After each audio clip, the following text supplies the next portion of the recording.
কোন কোন সম্পদে জাকাত দিতে হবে এবং কত শতাংশ করে জাকাত দিতে হবে, খুবই গুরুত্বপূর্ণ এবং মৌলিক একটা প্রশ্ন। কয়েক ধরনের সম্পদের জাকাত দিতে হবে। নাম্বার 1, স্বর্ণ রূপা, নগদ টাকা এবং বাণিজ্যিক পণ্য, অর্থাৎ যে পণ্য কেনা হয়েছে বেচার উদ্দেশ্যে, এরকম পণ্য, যেমন দোকানের মালামাল, যে সমস্ত জিনিস আপনি কিনছেন দোকানে হোক আর বা গোডাউনে হোক আর অন্য কিছু হোক, এমনকি ল্যান্ডের বিজনেস করেন আপনি, অনেক ল্যান্ড আপনি কিনে রেখেছেন, কেন? আপনার উদ্দেশ্য হলো এটা আপনি বিক্রি করবেন, অর্থাৎ এটা আপনার বাণিজ্যিক পণ্যের অন্তর্ভুক্ত। এরকম যদি হয় তাহলে সেক্ষেত্রে এই সকল পণ্যের জাকাত দিতে হয়। এই সব পণ্য এবং এই সব জিনিস অর্থাৎ নগদ অর্থ, স্বর্ণরূপা এবং আপনার বাণিজ্যিক পণ্য, নগদ অর্থ, স্বর্ণরূপা, এই সব সম্পদের জাকাত দিতে হয় বছরে একবার 2.5% করে। অর্থাৎ 1 বছর যদি এটা আপনার কাছে থাকে তাহলে জাকাত দিতে হবে কত পার্সেন্ট? 2.5%, শতকরা 2.5%। 1 লাখ টাকা থাকলে 2,500 টাকা, 1 লাখ টাকা স্বর্ণ থাকলে, স্বর্ণরূপা মিলিয়ে থাকলে 2,500। শুধু স্বর্ণ যদি থাকে তাহলে 7.5 ভরির আগে জাকাত আসে না। স্বর্ণের সাথে যদি একটু রূপা থাকে বা ক্যাশ টাকা থাকে তাহলে দুইটার অর্থ মিলেয়া 7.5 ভরি হওয়া স্বর্ণ হওয়া জরুরি না, তখন 52.5 ভরি রূপার সমান মূল্য হলেই হয়ে যায়, যেটা 2 লাখ প্লাস টাকা হলে আজকাল হয়ে যায়। তো এই যে স্বর্ণ এবং রূপা এবং নগদ অর্থ এবং বাণিজ্যিক পণ্য, এগুলোর জাকাত একভাবে হয়। নাম্বার 2, গবাদি পশু। গবাদি পশুর জাকাত সেটা দেওয়া লাগে যদি গবাদি পশু আপনার চড়ে পুড়ে খায় আপনার এবং একটা নির্দিষ্ট নেশাব পরিমাণে পৌঁছায়। গরু হলে এতগুলো, ছাগল হলো এতগুলো, তারপর আপনার ওঁট হলে এতগুলো, এগুলো হলো জাকাতযোগ্য সম্পদ। মোরগ অথবা হাঁস এগুলো জাকাতযোগ্য পশু না।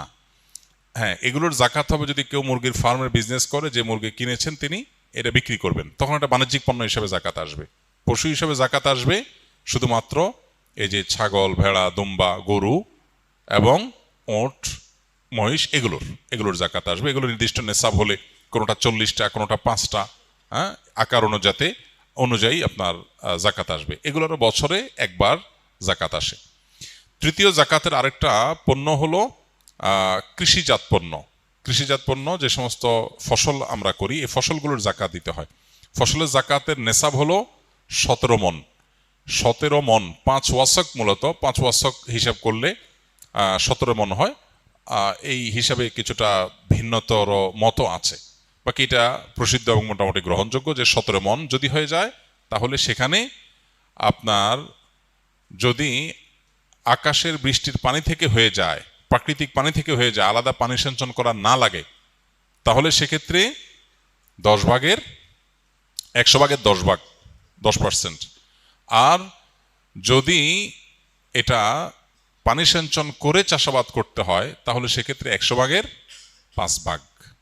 অর্থাৎ আমাদের দেশে যে ফসল হয় এগুলো প্রায় সবগুলোই নিজস্ব সেচ সিস্টেমের মাধ্যমে করতে হয়, অটোমেটিক হয়ে যায় এরকম জিনিস নাই, খুব কম। তো নিজস্ব পানি সেচন বা সেচ সিস্টেমের মাধ্যমে যেগুলো করা লাগে এগুলো সবগুলো প্রতি 100 কেজিতে 5 কেজি খাদ্যশস্য গরিব দুঃখীদেরকে দান করে দিতে হবে। এটার সাথে বছরের সম্পর্ক নাই, এটা হলো যতবার ফসল উঠবে ততবার জাকাত আসবে। এ হলো মোটামুটি জাকাতের ব্যাপার, যে সমস্ত সম্পদের জাকাত হয় এবং যত পার্সেন্ট করে জাকাত হয়। সময় তো অনেক হয়ে গেছে, স্কুলে ভাইদের অনেকগুলো প্রশ্ন আছে। এতেকাফ ভেঙে যায় কি কি কাজ করলে? এতেকাফ ভেঙে যায় এতেকাফ করার পর কেউ যদি মসজিদ থেকে শরিয়া গ্রাহ্য ওজর ছাড়া বের হয়ে যায়। আপনি এতেকাফ করতে আসছেন, এতেকাফ করতে আসার পরে আপনি বাহিরে চলে গেছেন, একটু মার্কেটিং করা দরকার ঈদ সামনে, তাহলে আপনার এতেকাফ ভেঙে যাবে। শরিয়া গ্রাহ্য ওজর কি? আপনি ওয়াশরুমে যাওয়া লাগছে, এজন্য আপনি যেতে পারেন, ওয়াশরুমে যেতে পারেন।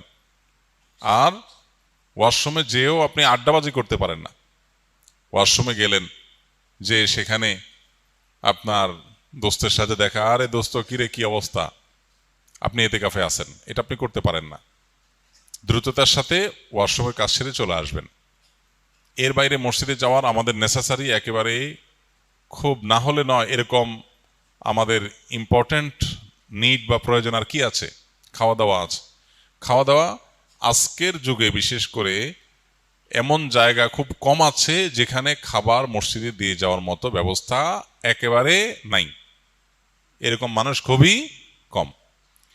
বাসা বাড়িতে লোকজন আছে, কেউ না কেউ খাবার দিয়ে যেতে পারে, কাউকে রিকোয়েস্ট করলেও কেউ দিয়ে যেতে পারে।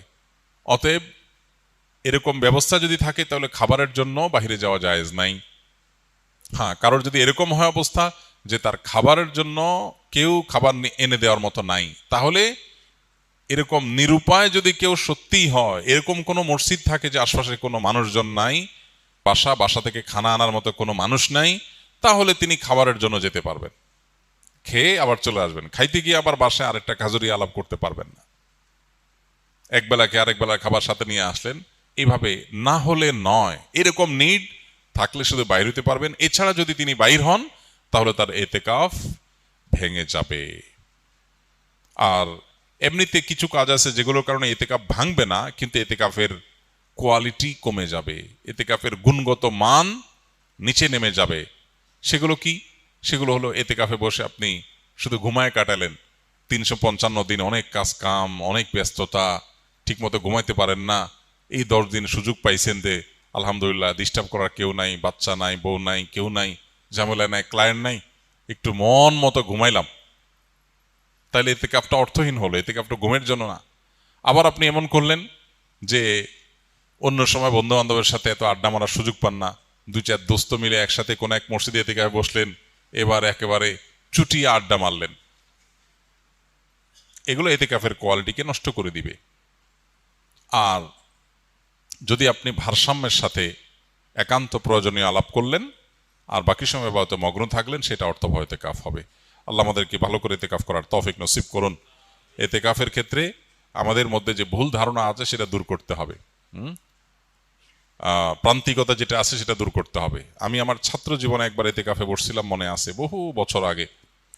তো যেখানে এতেকাফে বসেছি, আমার সাথে এক বৃদ্ধ মানুষ বসছিলেন এতেকাফে। তো শীতের সময় ছিল তখন, রমজান, অনেক শীত, মসজিদে একটু ঠান্ডা বেশি।